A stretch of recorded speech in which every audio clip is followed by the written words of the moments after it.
কষ্ট বিপদ আমাদের কোমরকে সোজা করে, আমাদের পায়ের মাটিকে শক্ত করে। চিল্লায় বলেন ঠিক কিনা? প্রতিকূল পরিবেশে কিভাবে বাঁচতে হয় এই দুঃখ কষ্ট আমাদেরকে শিখায়। এজন্য মুমিন বান্দার বৈশিষ্ট্য হচ্ছে দুঃখ কষ্ট বেদনা জ্বালা এগুলোতে সে আপসেট হয় না, সে হাল ছেড়ে দেয় না, সে ভরসা রাখে একজনের উপর। চিল্লায় বলতে হবে তিনি কে? কারণ মুমিন জানে রাত্রি যত গভীর হয় অন্ধকার তমানিসা ভেদ করে সুবহে সাদিক হয়। মুমিন জানে গর্ভবতী নারীর পেটের ব্যথা যেই দিন বাড়তে থাকে ওই দিনই নতুন মেহমান আগমনের সময় ঘনাতে থাকে। মুমিন জানে তার জীবনে দুঃখ কষ্ট বিপদ যত বাড়তে থাকে সুখের দিন কাছে আসতে থাকে। এজন্য মুমিনের হারাবার কিছু নেই। ফা ইন্না মাআল উসরি ইউসরা, ইন্না মাআল উসরি ইউসরা। নবী হে, কষ্টের পরেই আছে আনন্দ, দুঃখের পরেই আছে সুখ। আপনি সমস্যায় পড়েছেন, ওই সমস্যার সমাধানও আছে না নাই? এই পৃথিবীতে এমন কোন সমস্যা আছে যেটা সমাধান নাই? কথা বলেন। সমস্যা তৈরি করেছে কে? আবার সমাধানও দিয়েছে কে? Allah doesn't create a lock without its key. Allah কখনো চাবি না বানাইয়া ওইটার তালা বানায় নাই। কথা কন। তালাও যেহেতু আছে ওই তালার চাবিও বানিয়েছে কে? মা আনজালাল্লাহু দাআন ইল্লা আনজালাল্লাহু লাহু শিফা। আল্লাহ দুনিয়ায় এমন কোন রোগ পাঠায় নাই যেই রোগের ঔষধ বানায় নাই, এমন কোন রোগ নাজিল করে নাই যেই রোগের কোন চিকিৎসা বানায় নাই, হয়তো সেটা আবিষ্কার হয় নাই। অনেকে ক্যান্সারের কথা বলতে পারেন যে হুজুর ক্যান্সার এমন রোগ, এই ক্যান্সার তার নাই কোনো অ্যানসার, কিন্তু বিজ্ঞানীরা বলতেছে এটারও অ্যানসার আবিষ্কৃত হচ্ছে। সুবহানাল্লাহ কইবেন না? কিছু কিছু ক্ষেত্রে হয়েও গিয়েছে। এজন্য দুঃখের পরেই আছে সুখ, কষ্টের পরেই আছে আনন্দ। এই দুনিয়াটাই এরকম, কষ্টের পরই আনন্দ। দেখবেন তারাবির নামাজ 20 রাকাত পড়তে কষ্ট লাগে না? কোমরে ব্যথা, হাঁটুতে ব্যথা, কিন্তু 20টা রাকাত যখন শেষ করে মসজিদ থেকে বের হই একটা আনন্দ আছে না নাই? কষ্ট করে পরীক্ষার জন্য প্রিপারেশন নিলেন আপনি কয়েক মাস, কিন্তু ফলাফল যখন ভালো হয় তখন একটা আনন্দ আছে না নাই? সারাদিন রোজা রাখলেন রমজানে, কি কষ্ট, তৃষ্ণায় গলা ফেটে যায়, কিন্তু ইফতারির সময় যখন রুহাবজা শরবতটা খাই কেমন লাগে? একটা আনন্দ আছে না নাই? এজন্য আল্লাহ বললেন فَإِنَّ مَعَ الْعُسْرِ يُسْرًا إِنَّ مَعَ الْعُسْرِ يُسْرًا। ও নবী, কষ্টের দিন মক্কায় অল্প কিছু দিন, মদিনাতে আনন্দের দিন অপেক্ষা করছে। আমাদের জীবনে যদি দুঃখ কষ্ট আসে আমরা ধৈর্য ধরবো, তাওয়াক্কুল করবো একজনের উপর, তিনি কে?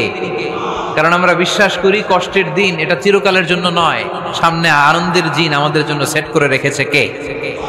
বিপদে পড়লে ডাকবো কারে? আমাদের অসুস্থতাকে সুস্থতায় পরিণত করে দিতে পারে কে? চাকরির জন্য পাগল পারা, চাকরি নাই, চাকরির ব্যবস্থা করে দিতে পারে কে? বিদেশে যেতে মনে চায়, পাসপোর্ট দিয়ে রেখেছি, ভিসা নাই, ভিসা লাগায় দিতে পারে কে? কিন্তু আমরা দুঃখ কষ্ট বেদনা কিছু একটা হইলেই সবার আগে আল্লাহরে শেয়ার করার আগে ফেসবুকে শেয়ার মেরে দিই। আছে না নাই? আপনাদের ফেসবুক অ্যাকাউন্ট আছে নাকি? কার কার আছে দেখি?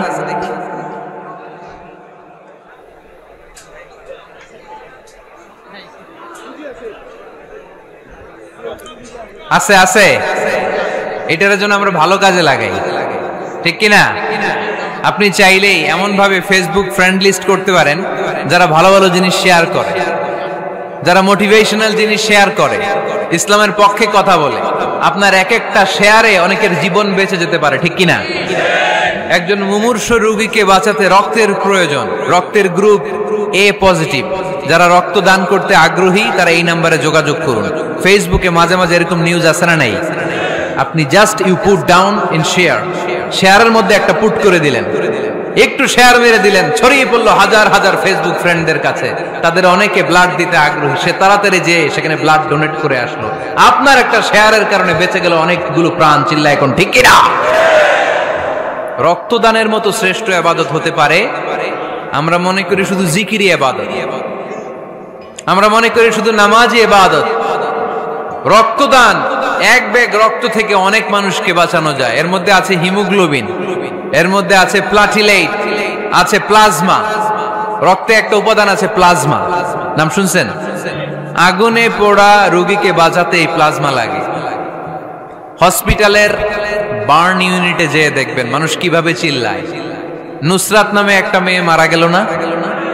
এক বদমাইশের কবলে পড়ে মারা গেল না? তাকে আগুন জ্বালিয়ে দেয়া হয়েছিল তার গায়ে, তার প্লাজমা গুলো জ্বলে গিয়েছিল। আগুনে পোড়া রোগীর যে কি কষ্ট, একটু দেখার জন্য হসপিটালের বার্ন ইউনিটে যাবেন, দেখবেন যে কি কষ্টে আছে তারা। এই প্লাজমা গুলোকে অনেক সেন্টিগ্রেড তাপমাত্রা নামিয়ে ঠান্ডা করে দেহে পুশ করা হয়। আপনার এক ব্যাগ রক্ত থেকে প্লাজমা আলাদা করা হবে, প্লেটলেটস আলাদা করা হবে, হিমোগ্লোবিন আলাদা করা হবে, শ্বেতকণিকা, লোহিত কণিকা আলাদা করে অনেকগুলো মানুষ বেঁচে যাবে। এজন্য ফেসবুক থাকাটা দোষের কিছু না, তবে ভালো কাজে আমরা ব্যবহার করব, ঠিক কিনা? আপনার ফেসবুক শেয়ারিং আপনার জান্নাতি বানাতে পারে, আর আপনার ফেসবুক শেয়ারিং আপনার জাহান্নামের লাকড়ি বানাতে পারে। চিল্লায় বলেন ঠিক কিনা? So the decision is yours. সিদ্ধান্ত আপনাকে নিতে হবে, আপনি কিভাবে করবেন। যে কোনো বিপদে ওয়া ইলা রাব্বিকা ফারগাব, কোনো দিকে মনোনিবেশ না করে কার দিকে মনোনিবেশ করব?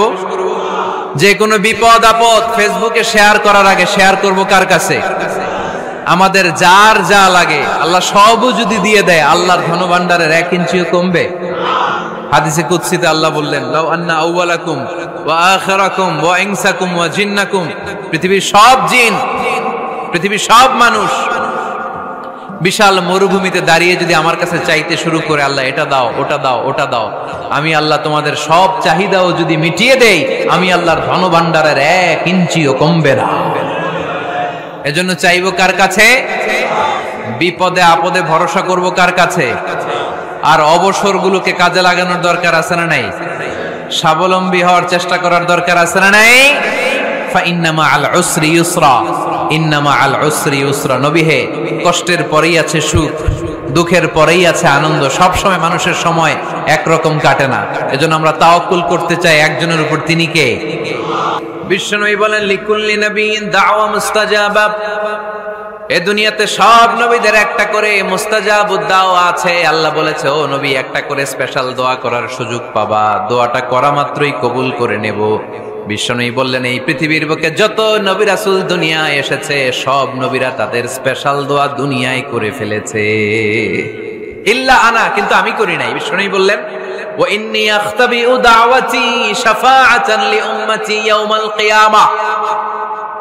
আমি আমার স্পেশাল দোয়াটা করি নাই, আমার স্পেশাল দোয়াটা আমি আমার গুনাহগার উম্মতকে বাঁচানোর জন্য কিয়ামত পর্যন্ত রেখে দিয়েছি।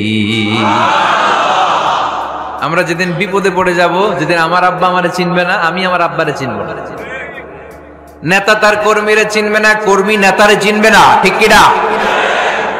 পীর সাহেব মুরিদরে চিনবে না, মুরিদ পীর সাহেবরে চিনবে না, স্বামী তার স্ত্রীরে চিনবে না, স্ত্রী তার স্বামীরে চিনবে না। নবী থেকে শুরু করে, ওলি থেকে শুরু করে, শহীদ থেকে শুরু করে সবার মুখে একটাই জিকির, ইয়া নাফসি ইয়া নাফসি ইয়া নাফসি। আকাশের সূর্যটা যেদিন মাথার কাছে চলে আসবে, জমিনটা তামার জমিন হয়ে যাবে, সূর্যের তাপে মাথার মগজগুলো ভাতের মাড়ের মতো গলে গলে নাকের ছিদ্র, কানের ছিদ্র দিয়ে টপ টপ করে বেয়ে বেয়ে নিচে পড়বে। ওই কঠিন দিনে কেউ কাউরে চিনবে না। বিষ্ণু বললেন, ওই দোয়াটা আমি দুনিয়ায় করি নাই, আমি বদরের যুদ্ধে মার খেয়েছি, উহুদের যুদ্ধে দাঁত ভেঙেছি, আমি না খেয়ে পেটে পাথর বেঁধেছি। আমি যদি ওই দিন দোয়া করতাম, আল্লাহ দোয়া কবুল করে নিত, জান্নাতি খাবার দিয়ে দিত, আমার মায়ের খাওয়া লাগতো না, তায়েফে আমার রক্ত ঝরতো না, দোয়া করলেই কবুল। কিন্তু ওই দোয়াটা আমি দুনিয়ায় করি নাই, ওই দোয়াটা আমার জন্য, আপনার জন্য, আমাদের জন্য বিশ্বনবী জমা রেখে দিয়েছে। এজন্য বিশ্বনবীর চিন্তা আর আমাদের চিন্তা এক চিন্তা না, বিশ্বনবীর পুরা উম্মতের চিন্তা। কিয়ামত পর্যন্ত যত মানুষ আসবে সবাই আমার উম্মত, না জানি তাদের নসিবে কি হয়ে যায়। এই চিন্তার বোঝা বিশ্বনবীকে কাবু করে ফেলেছিল। আল্লাহ বললেন, নবী, নো টেনশন, কোনো টেনশন নাই, আপনার এই চিন্তার বোঝাকে আপনার পিঠ থেকে আমি আল্লাহ নিজ দায়িত্বে সরিয়ে নিলাম। এজন্য আল্লাহ বললেন, আলাম নাশরাহ লাকা সাদরাকা ওয়া ওয়াদা'না আনকা বিজরাক আল্লাযী আনকাদা যাহরাক। যেই চিন্তার বোঝা আপনাকে কষ্ট দেয়, যেই চিন্তার বোঝা আপনারে পেরেশান করে তোলে, আপনার পিঠ থেকে ওই চিন্তার বোঝা নবী আমি সরিয়ে নিলাম।